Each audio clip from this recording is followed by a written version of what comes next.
नमस्कार, बहुत स्वागत है आपका। मैं हूं आपके साथ सुमित शर्मा। न्यूज रूम से मेरे सहयोगी पुनीत मिश्रा भी जुड़े हुए हैं। कुछ खास खबरों के लिए हम उनके पास भी चलेंगे, लेकिन भोपाल से मिल रही बड़ी खबर मैं आपको बता दूं।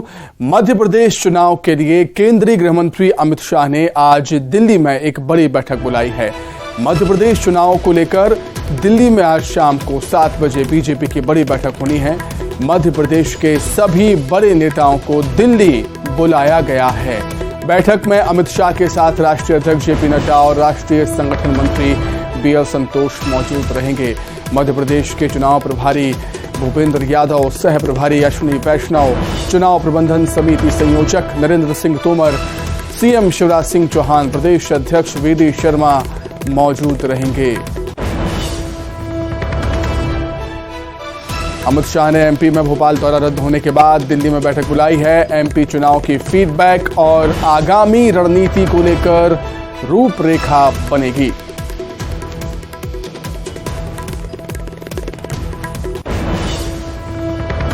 मध्य प्रदेश में आने वाले विधानसभा चुनाव के लिए दिल्ली में एक महत्वपूर्ण बैठक होनी है। सत्ता और संगठन के नेता इस बैठक में मौजूद रहेंगे। केंद्रीय गृह मंत्री अमित शाह ने बैठक बुलाई है। इस बैठक में राष्ट्रीय अध्यक्ष जेपी नड्डा भी मौजूद रहेंगे। चुनाव प्रबंधन समिति के संयोजक नरेंद्र सिंह तोमर भी होंगे और जो प्रभारी बनाए गए हैं, चुनाव प्रभारी भूपेंद्र यादव और सह प्रभारी अश्विनी वैष्णव भी इस बैठक में शामिल होंगे।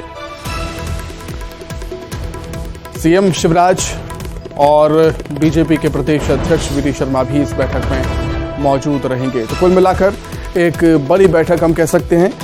आने वाले विधानसभा चुनाव के लिए काफी अहम बैठक दिल्ली में होने जा रही है।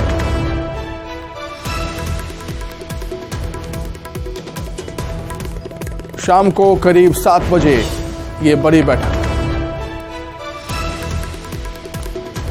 इंद्र हमारे सहयोगी हमारे साथ जुड़े हुए हैं भोपाल से और साथ ही में अशरफ जुड़े हुए हैं दिल्ली से। उनसे बात करते हैं इस खबर पर। सुमित, सबसे पहले तो दिल्ली में ये जो बैठक होने जा रही है, क्या है इस बैठक के मायने, ये समझते हैं अशरफ से। अशरफ, ये बैठक के बारे में जानकारी दीजिए। बुलाया है सभी नेताओं को। शैलेंद्र के पास पहले चलते हैं, शैलेंद्र से जानते हैं कि किन किन नेताओं को बुलाया गया, क्योंकि मध्य प्रदेश के सभी बीजेपी के बड़े नेता शामिल होने वाले हैं। कौन कौन जा रहा है, कौन वहां पर मौजूद है। और अभी तक तो भोपाल में बैठक हो रही थी शैलेंद्र, लेकिन अब दिल्ली बुलावा आने लग गया है। क्या है इस बैठक के मायने?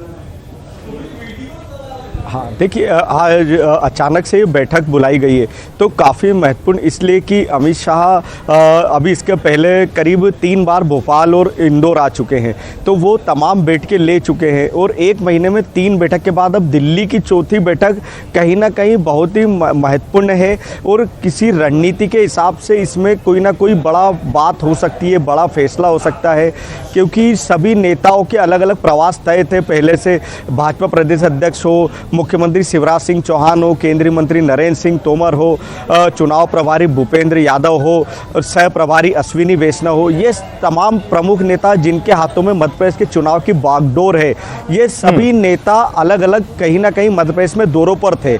लेकिन जैसे ही सूचना मिली उसके बाद सबके शेड्यूल अचानक से बदले गए और सभी दिल्ली के लिए रवाना हो रहे हैं। तो इसलिए माना जा रहा है कि ये बैठक बहुत ही महत्वपूर्ण है, क्योंकि इसमें वो सभी नेता रहेंगे जिनके साथ शाह चर्चा करेंगे।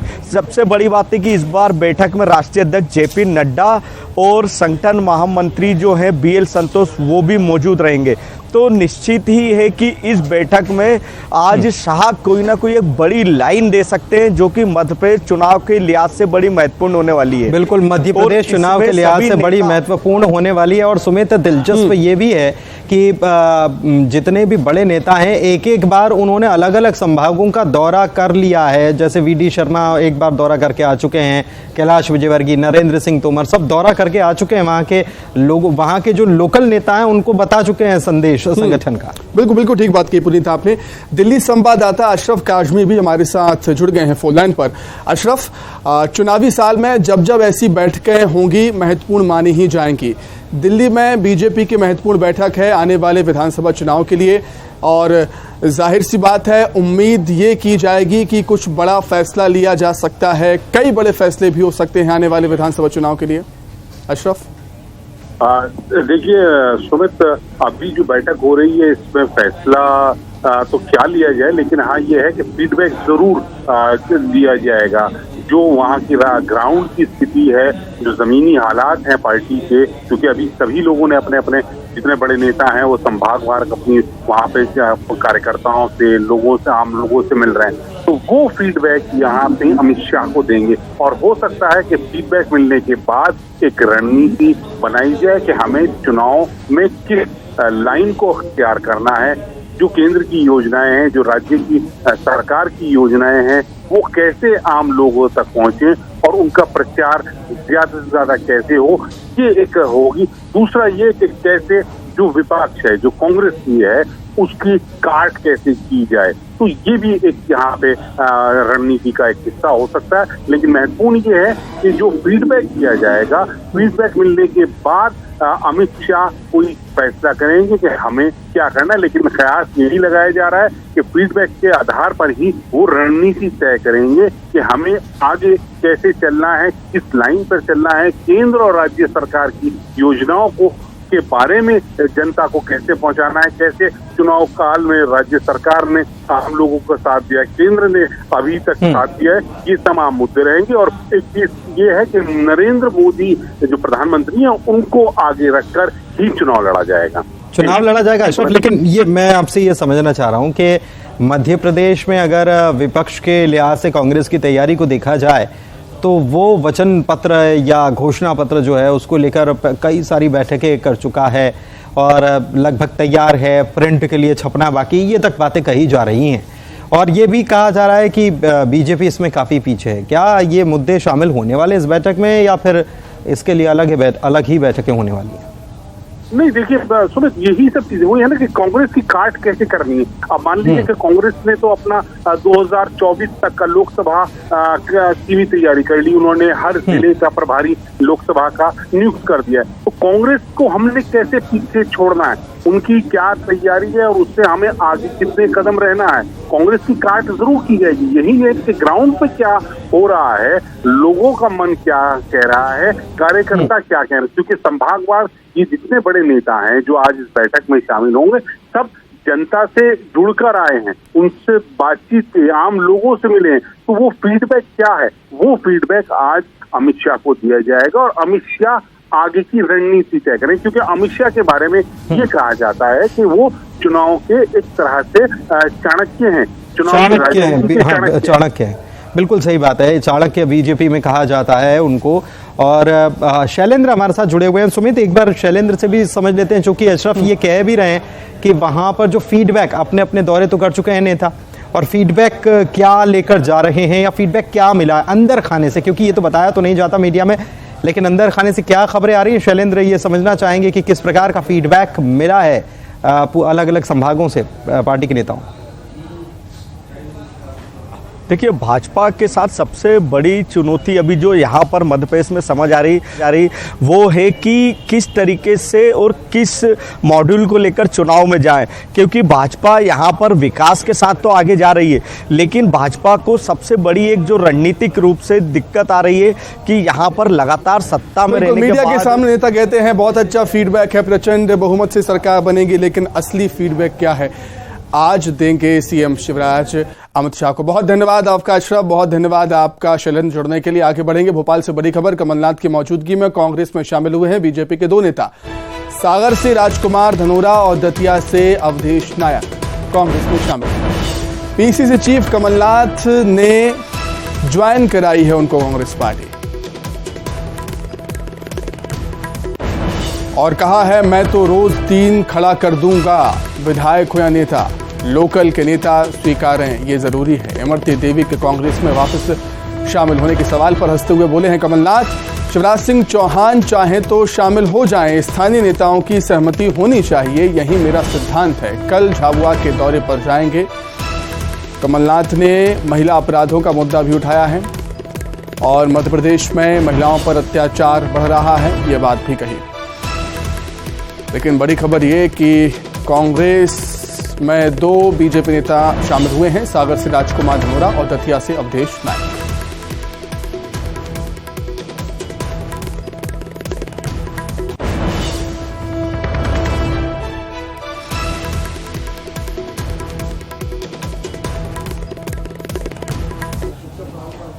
और सुमित, एक बड़ी खबर इस वक्त दर्शकों को अपने बता देते हैं। एक बड़ी सौगात छत्तीसगढ़ के मुख्यमंत्री भूपेश बघेल ने दी है।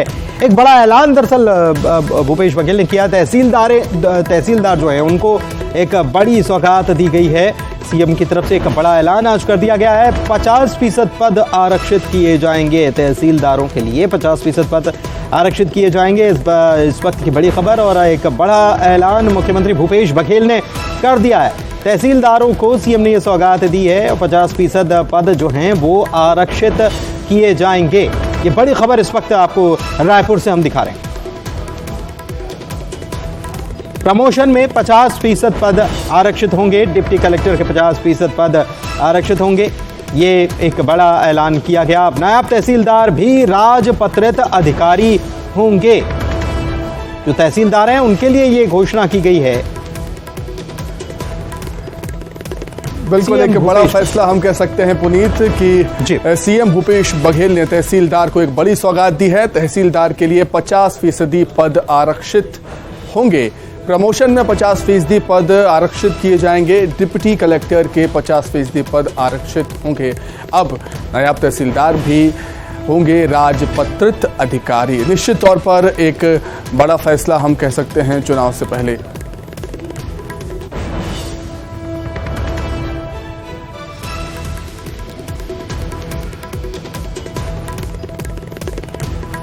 तो सीएम भूपेश बघेल ने एक बड़ा ऐलान किया है तहसीलदारों को लेकर। तहसीलदार के लिए 50% पद आरक्षित किए जाएंगे। प्रमोशन में 50% पद आरक्षित होंगे। डिप्टी कलेक्टर के 50% पद आरक्षित होंगे। अब नायब तहसीलदार भी राजपत्रित अधिकारी होंगे। राजपत्रित अधिकारी होंगे। ये एक बड़ा फैसला वाकई में लिया गया है। और ममता हमारी सहयोगी हमारे साथ जुड़ी हुई हैं, उनसे जानकारी लेते हैं इस ऐलान के बारे में। ममता, क्या जानकारी? मुख्यमंत्री ने आज एक बड़ा ऐलान किया है और चुनाव जैसे करीब आते जा रहे हैं वैसे हर वर्ग को कैसे साधा जाए उसके लिए ऐलान पर ऐलान किए जा रहे हैं। बिल्कुल के कार्यक्रम हो गए हुए थे और वहाँ पर ये बड़ी घोषणा की गई है कि तहसीलदार परमिशन करते हैं। ममता, आपकी आवाज हम तक सही से नहीं पहुंच पा रही है। ममता, फिलहाल बहुत धन्यवाद आपका जुड़ने के लिए। एक बड़ा ऐलान तहसीलदारों को लेकर सीएम भूपेश बघेल का। चुनाव नजदीक हैं और लगातार बड़े ऐलान हो रहे हैं। ममता हमारे साथ जुड़ गई है। ममता, हाँ, मुख्यमंत्री भूपेश बघेल ने एक बड़ी घोषणा की है कनिष्ठ राजपत्रित संघ के कार्यक्रम में। और इस कार्यक्रम में ये जो घोषणा की है जाहिर तौर पर एक बड़ी घोषणा है। और उस कार्यक्रम में गए हुए थे 50% जो पद है वो तहसीलदार से डिप्टी कलेक्टर के लिए प्रमोट जो होंगे उसके लिए आरक्षित किए जाएंगे। यानी कि आने वाले समय में बड़ी संख्या में जो डिप्टी कलेक्टर हैं उनके वो हमें मिलेंगे। दूसरी बात अगर हम बात करें तो नायब तहसीलदार जो है वो अब उन्हें भी राजपत्रित अधिकारी का दर्जा प्राप्त होगा। यानी कि राजपत्रित अधिकारी की तरह जो है उन्हें सुविधाएं प्राप्त होंगी। और ये एक बड़ी सौगात के तौर पे देख सकते हैं। जो नायब तहसीलदार है उनको अभी पीएससी के रिजल्ट निकले भी हैं और जो सेलेक्ट भी हुए हैं कई लोग, उनके लिए भी, नए लोगों के लिए भी एक बड़ी सौगात है कि उन्हें अब सीधे तौर पे राजपत्रित अधिकारी का दर्जा मिलेगा। जी ठीक है ममता, आपका बहुत धन्यवाद जुड़ने के लिए, तमाम बातचीत के लिए बहुत शुक्रिया। आगे बढ़ते हैं। भोपाल से बड़ी खबर, एनआईए का एक्शन देखने को मिला है। एनआईए ने जहांगीराबाद से भाभी देवर को हिरासत में लिया। समीना और उसके देवर शोएब को गिरफ्तार किया है। दिल्ली के पुराने केस से जुड़ा हुआ मामला बताया जा रहा है और इसी केस को लेकर एनआईए ने कार्रवाई की। भाभी देवर गिरफ्तार। इंदौर से बड़ी खबर, बड़वानी के राजपुर का करण राणावत निकला फैज सैयद। लव जिहाद की शिकार हुई युवती की शिकायत पर बजरंग दल कार्यकर्ताओं ने युवक को पकड़ा। आरोपी ने नाम बदलकर युवती को शादी का झांसा दिया और रेप किया था। युवती का वीडियो फोटो भी वायरल करने की धमकी दे रहा था। आरोपी युवक की महिलाओं ने जूते चप्पल से पिटाई कर दी थी। बड़ी संख्या में बजरंग दल के कार्यकर्ताओं ने युवक की पिटाई की थी। मौके पर पुलिस पहुंचती है, फिर केस दर्ज करती है। छतरपुर से बड़ी खबर है, स्टंटबाज कलाकार की मौत हो गई। मुंह में पेट्रोल डालकर आग लगाने का स्टंट करता था युवक। बीजेपी नेता मानिक चौरसिया ने कानपुर से स्टंट करवाने के लिए छतरपुर बुलाया था। परिजन ने बीजेपी नेता पर मदद नहीं करने के आरोप लगाए हैं। करतब दिखाते समय फेफड़ों में चला गया पेट्रोल, जिला अस्पताल में इलाज के दौरान मौत हो।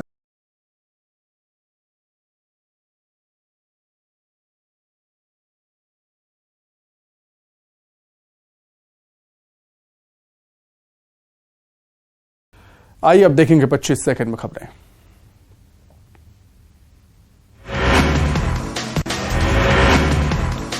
अमृत भारत योजना के तहत मध्य प्रदेश के कुल 34 रेलवे स्टेशन का बदलेगा स्वरूप। बैतूल के 5 रेलवे स्टेशन इसमें शामिल।